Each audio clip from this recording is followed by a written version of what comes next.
So tonight's silent film watching, I watched two films. One was a short film from France by way of a Russian Polish filmmaker. This was 1923's La voix du rossignol, also known as the voice of the Nightingale. I'm in pink because my listography is pink. Sorry. This was done by Władysław Starewicz, and he was a Russian filmmaker with Polish parents who eventually immigrated to France. He did amazing stop motion animation. I actually thought this was the first of his films that I'd seen, but then I realized I'd actually saw one of his films at the San Francisco Silent Film Festival a few years ago, The Cameraman's Revenge. Fantastic film. Animated bugs in that one. In Voice of the Nightingale, obviously this is a nightingale, as well as a young girl played by Nina Starr. So it's a mixture of live action and stop motion animation, very similar to sort of the mixing of animation with live action in like Anchors Away and some of those others where Gene Kelly is dancing, with Tom and Jerry. And but in this one, the stop motion is so beautiful. It's stop motion on birds. It's stop motion with fairies. It's stop motion with bugs, all kinds of things. Really creepy stop motion spider, as well as being beautifully hand painted in the tinting. So you've got this stop motion animation that's happening, as well as tinting on. Oh man, I've got eyeliner everywhere. Tinting on. The birds, tinting on flowers, tinting on the little girl and her hair, tinting for nighttime, tinting for daytime, tinting for pretty much everything. It's an absolutely stunning film. It is 13 minutes long. You can find it if you're looking for it. And it's from originally 1923, although the internet tends to say 1925 because that's when it was released in America. But I'm going to go with when it was released in its own country, which was 1923. Władysław Starewicz has all kinds of stop motion animation that you can find all over the internet, and it's he's a pioneer of that art, and I need to find more of his films to watch because they are absolutely stunning. The next one I watched was last week's Silent Sunday Night. This is George W. Hill's The Flying Fleet, 1929, starring Ramon Navarro and Anita Page.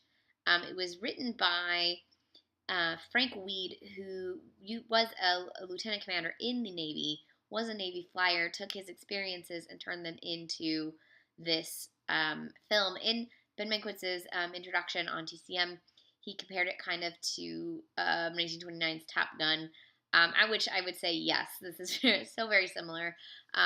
It's watching them go through the training. There's a girl that they're all falling for. Eventually, they end up in the shit, and obviously our hero, Ramon Navarro, has to save everybody. The flying sequences are absolutely stunning. The training sequences are fantastic. Anita Page, I wish she got to do more, but what she does is lovely. Ramon Navarro is so gorgeous that it's hard to not love him. There are some great scenes both in the air and in the water. This is 1929, so it's not a true silent film.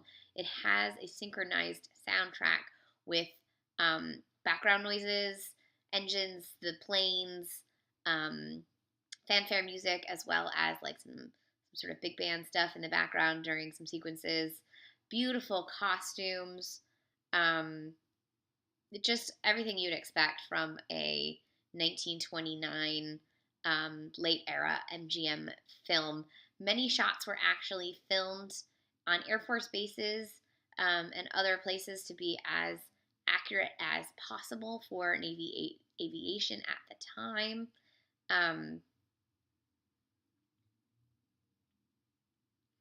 Oh wow, I just saw this wonderful quote where Anita Page called Ramon Navarro something to dream about. He's beautiful. Ramon Navarro had a very sad end to his life. Little mixture of like rumors and a mixture of what really happened, but it was tragic. He was murdered. It is awful.